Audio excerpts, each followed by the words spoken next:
So, hello, Gillian Harvey, whose, Hello. whose latest books, the Bordeaux Book Club, the Riviera House Swap, are doing ludicrously well. You must be very pleased. Yeah, I mean, I think pleased is a funny word, isn't it? I mean, I'm really kind of glad that people are finding them and enjoying them. I think writing is a very self-conscious process, and you can always look for more or think, oh, it could have done better here, there, or everywhere. But it is lovely. Yeah, I'm really pleased so far. And I think people are loving the escapism of France. So, do you want to tell us a little bit about why you moved to France? Yeah, so I moved to France back in 2009, and in a way, it was rather than running towards, it was more of a running away. My husband and I were teachers, and while I really enjoyed my time in the classroom, it was all the politics and all the admin and all the endless forms and meetings, and it just drained the life force from me really. And we didn't really know quite what to do. I kept getting ill, and we'd been watching A Place in the Sun, real cliche, over the summer holidays, and hadn't really. The only thing it really occurred to me was, wow, look at the property prices in France, and it was when I started again in the September term, and it was getting darker evenings, driving back in the dark, and I was so stressed one night. I just had this sudden urge, and I went home and I said to my husband, "Shall we move to France?" And he said, "Yeah."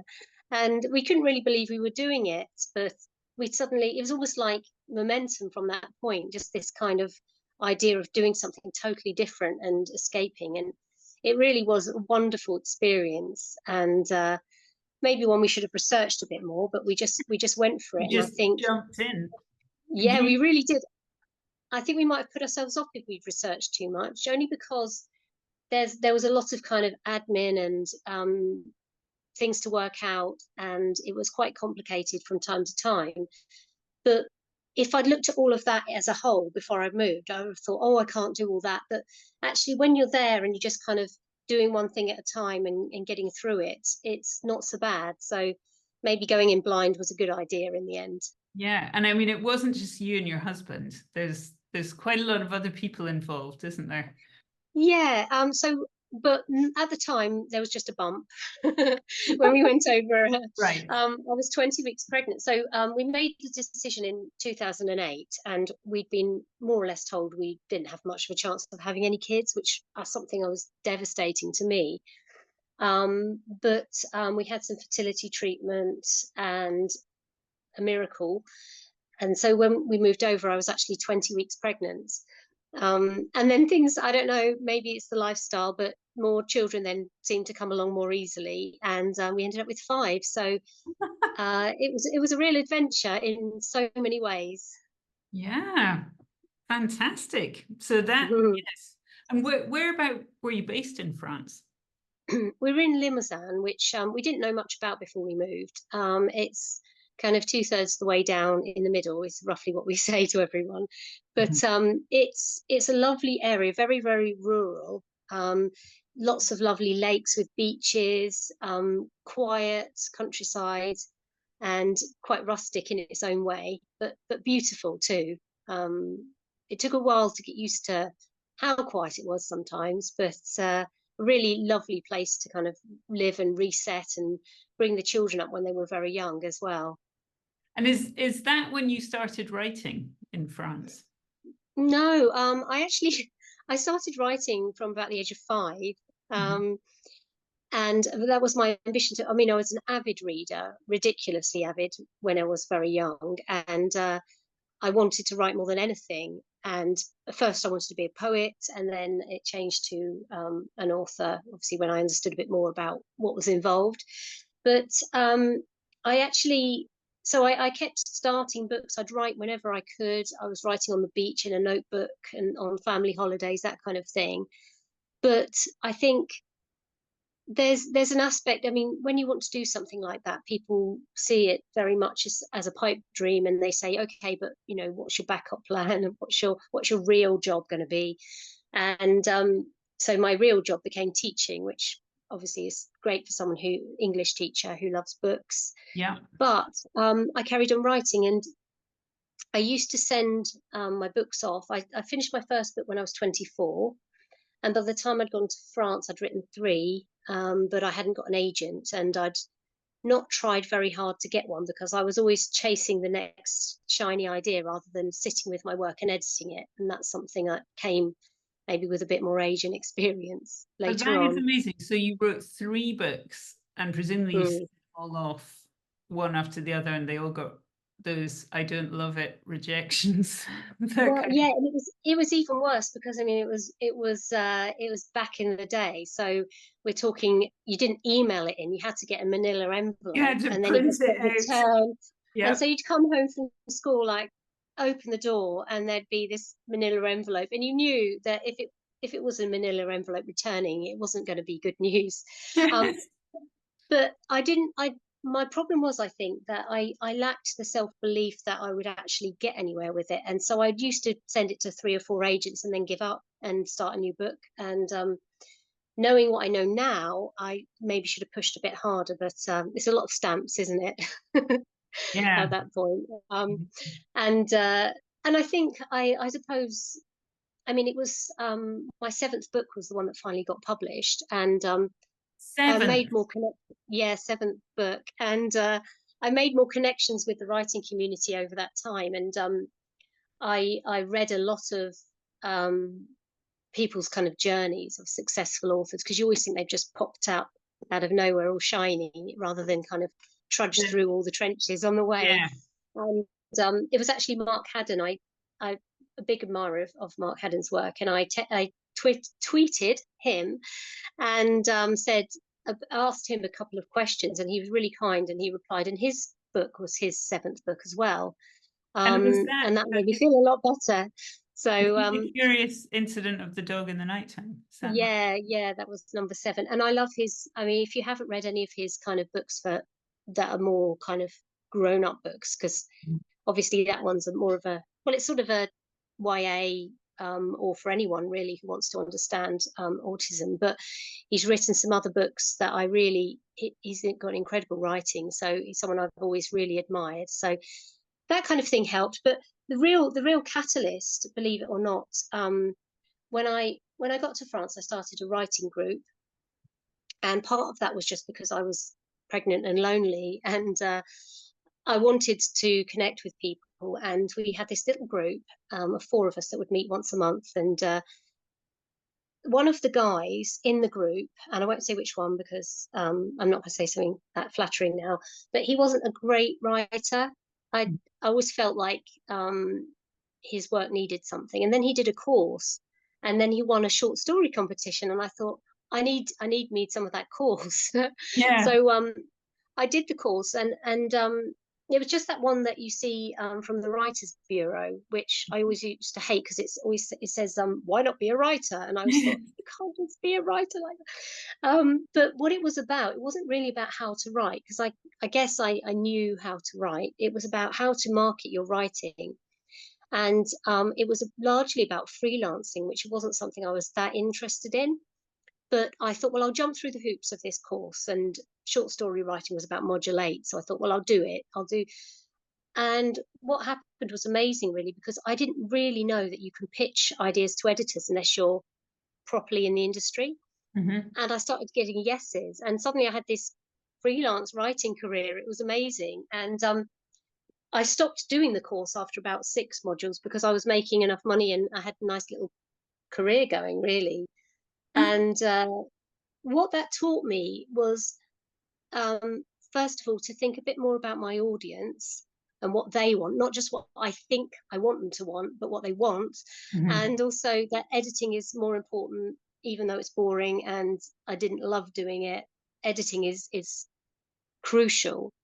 It is And usually what makes the difference, isn't it? yes, Between yes, your hasty kind of first thought out idea and something that really works and yeah. hangs together. And yeah.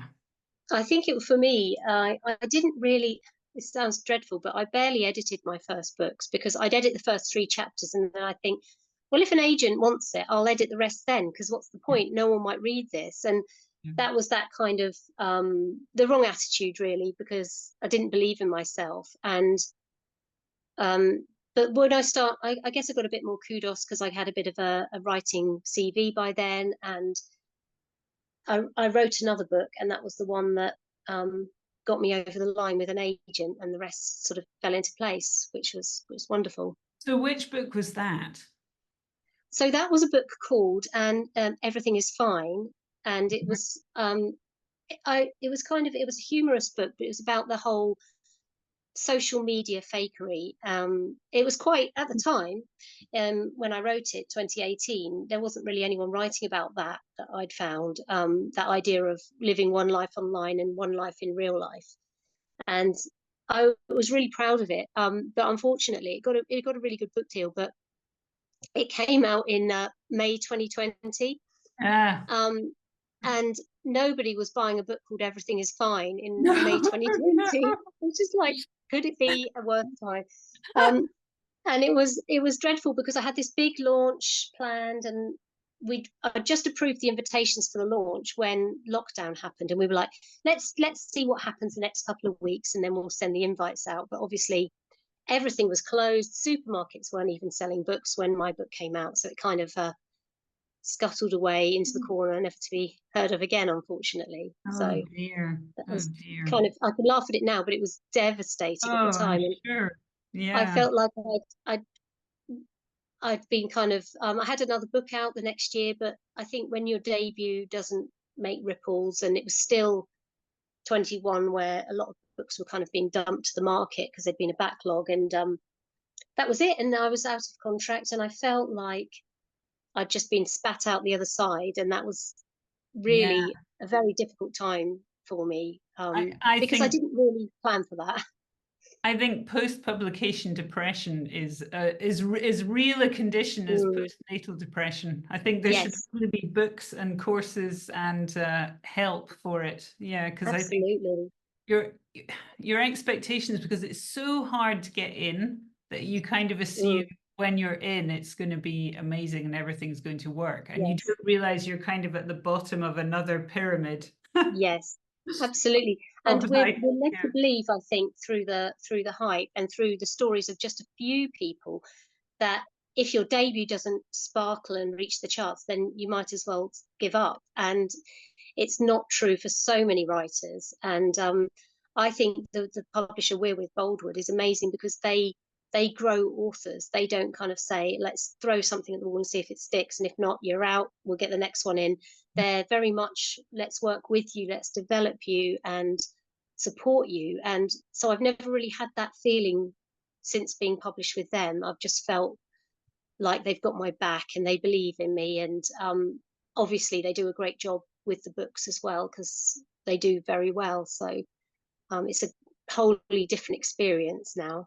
So I take it it was a book about life in France when everyone was feeling all miserable and post-lockdowny, and that was the one that Mm, suddenly hit it out of the park for you. yeah, I mean, there was a couple of books in between as well, which didn't really get anywhere. Which I think so many of them got so close, went to acquisitions, and just didn't quite make it. And so what I decided, I was feeling quite miserable about it all, and I thought, I'm going to self-publish. So I'm going to write a book that's got um, that would be something I could write as a series if it doesn't get picked up. And then, so this book is getting published no matter what. And so I set it in France because I thought a series in France, it really lends itself to that.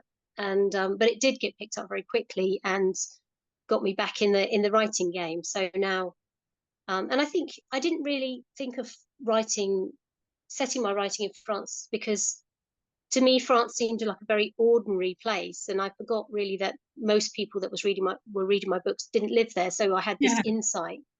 yeah. To me, it was just kind of every day, and yeah, it's just a place. So, and it was good because really it made me see where I lived in a new light. I'd forgotten the kind of magic of it all in the Mhm. everyday. So, it, yeah, all round really worked out well for me.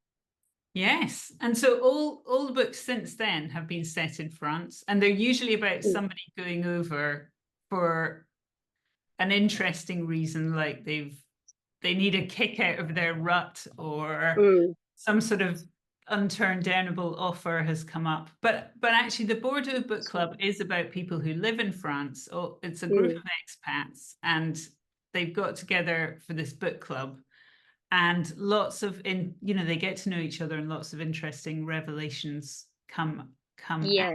And my question about for you about that book is, what made you choose the books you chose? Because you obviously picked classics so that people could Mm, go and download them and read them, and they were easily accessible. And I'm just yeah. wondering why you picked the particular ones you did. I think they were books that I love. Hmm. And also, yeah, it was really just getting, most people have some knowledge of those books, even if they haven't read them. They have an idea about what they're They're about. about it. And I was going to add some modern books in, but I thought I didn't want to alienate anyone. I wanted to bring them on the journey. So I thought, no, we'll stick to tried and tested, well read books. And there'll be summaries on Wikipedia for people that haven't read them if they want to just quickly get a sense of the books. But it was really interesting how, as I was writing, I was able to find parallels in those books with the characters that I hadn't necessarily seen before I started writing. And you were like, oh, hang on a minute, he's a bit like, um, I don't know, Heathcliff, or totally the Oh, opposite of. how interesting. So Um, you actually hadn't yeah. thought about that before. No, Yeah. it sort of came about. I mean, aspects of it, I wanted to um, look back at those books. I think part of it actually was that, when you've read a book when you're about 20 and you're just like, oh, it's amazing. And then you look back when you're older and you think, that guy isn't very romantic. That's not a nice way to treat I someone. could Why did never I like understand that the obsession character? with Heathcliff. I mean, what a jerk, quite Yeah, frankly. But absolutely. And he's still kind of held up as this, when you forget to look back at what he does and how he behaves, he's still seen as a very romantic figure, and you're like, no, he's really not. He's an abuser. And so those thoughts came to me when I was writing and looking at that book again in fresh eyes. So it was a really interesting experience. I enjoy writing anyway most of the time, but that book I really enjoyed writing it most of the way through. So yeah, for sure. so you've obviously mentioned Mark Haddon. Any other writers that you kind of really enjoy and get inspired from reading? Oh, so many, and it's hard not to kind of draw a blank in the moment, but I really got inspired a lot by when I was in my early 20s by Tony Parsons, his Man and Boy series, because it was so that they were the first books I'd read. So I came out of university and we'd been reading a lot of kind of classic texts and things, and I found it very hard to read for pleasure for a while because I wanted to underline everything and Yeah. associated books with work, which really killed some of the joy for me in them. And then I picked up Man and Boy by Tony Parsons, and it was so funny, but so real and emotive as well. And I thought, you can have all that in a book. You don't have to just be either very emotional or very funny, but no substance. There was something else here. And so he's great. David Nichols. I absolutely adore Sue Townsend. Hmm? Her Adrian Mole. I've never read the child Adrian Mole, but I've listened to the audiobooks, and I'd really recommend of the grown up Adrian Mole. And they're so funny because there's this whole level of what the reader sees and what he sees, and the comedy she creates through that is so clever. Who else do I love? Joanna Trollope. I really used to love her books because I used to say to my husband, nothing really happens, but everything happens. And I love that sometimes, where on the surface there's not a story, but all the inner workings of people and their kind of journey within coming to understand themselves is there. So there's a lot, and I'm trying always to find new authors that I love as well. And you do get a lot of that when you're an author. A lot of reading comes into it, which is great because you get to find all these brand new authors as well. Yes, and I think you read books in a different way because you're kind of thinking, oh, that's clever. I like the way they've done that. Yes. And yes, and I think sometimes you're thinking about how writers have made these decisions about plot Mm, versus interior life, and you have to be yes. quite careful not to do too much interior life because the plot will suffer, and not too much Yeah. just plot because everyone will go, well, who is this person? Why do I care? Exactly. Um, Yeah. And although I do think so, you get some very, very good books, and you find yourself doing that. But once in a while, I'll come across something that is so well written, or so maybe it's so attuned to my taste in reading that I disappear into the book. And it's probably only about 1 in 8 that happens, where you don't care that it's so much better than your own books, and that you wish you'd written it yourself, because you just really enjoy it, and you kind of, yeah, you're absorbed fully. And I love it when that happens, and it's quite yeah. rare, but it does. I think Sorrow and Bliss by Meg Mason definitely was one of those. And there was one recently, but the titles slipped my mind. But yeah, there's books like that, and they're just mind blowing, aren't they? Yes. And do you find that when you're deep in the writing, you just sometimes don't want to read? I used to not want to read Hmm. when I was writing, because I was worried that I would pick up, um, I don't know, turns of phrases and things from Hmm. writers, and that weren't mine. But actually, I've realized how much your subconscious is absorbing things all the time. And you might find, no, I don't stop reading now when I'm writing. In Okay. fact, I feel sometimes that when you are writing a book and you're reading a book you love at the same time, it lends itself to each other. You don't use things that writers use, but it inspires you to push your writing a little bit further. So Yeah, I think yeah. that's very um interesting. and audiobooks are great. I mean, I love audiobooks because, like me, you probably find you're using your eyes all the time, and to just be able to absorb a story a different way can be amazing, and makes the car journeys to the school run and things much more interesting than they would Yeah. be otherwise. Yeah. Hmm. I was actually wondering what your kind of writing process is, because at the moment, I mean, you're doing a lot of writing. You're doing two books a year, more than that. Three books a year, and I've written another one as well, which is slightly different, which we're just seeing what happening with that at the moment. But yeah, I want to finish. When I'm writing a book, I want to finish it like every writer, and I want it to be as good as it can be. And then I look forward to the time when I've done all that and I can have a break. But actually, I don't think I like having a break. I think my brain needs to write. And so I'll tend to write.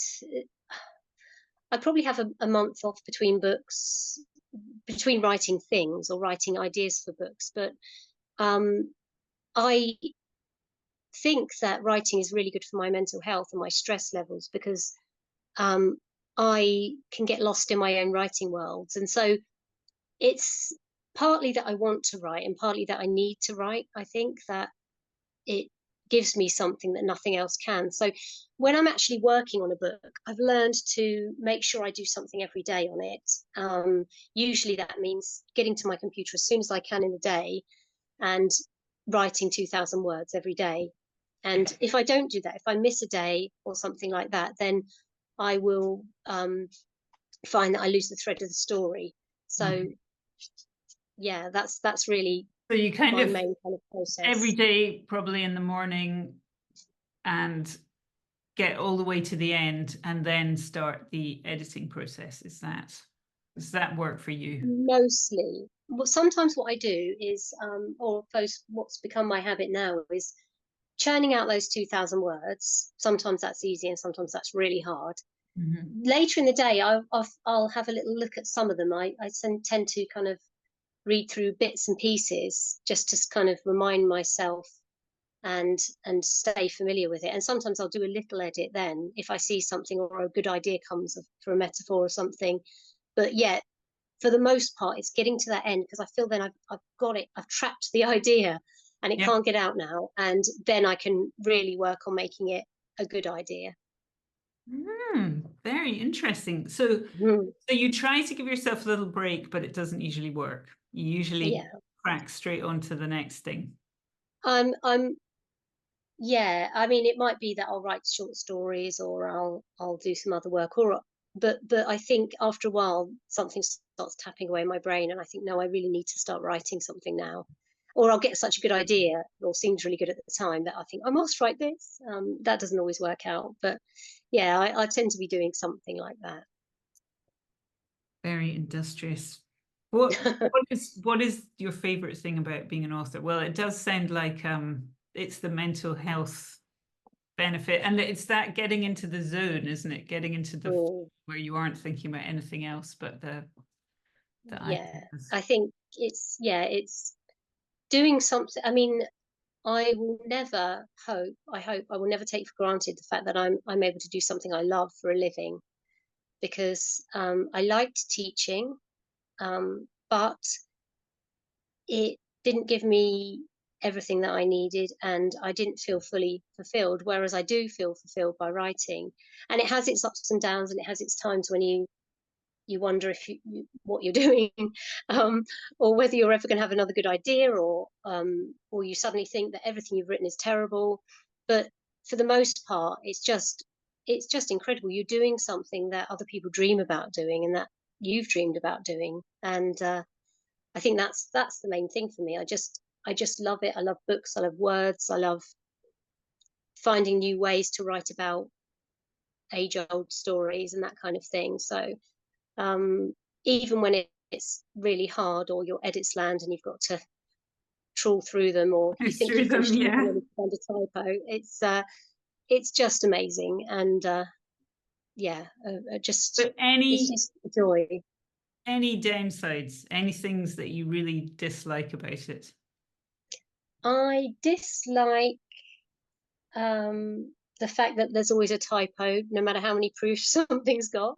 I know. Um, I know. To that person who felt they were being helpful, pointing out the typo, you weren't. oh It's yeah, I like, I know. just It's always just think, okay, there was one typo, and then there were 70,000 words that didn't have a typo. Can we just yes. give everyone a round of applause for that?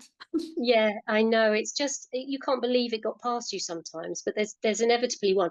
So when I'm reading other authors' books and I find a typo, it just makes me feel reassured and think, oh, it's not just me. Um, I think really downsides.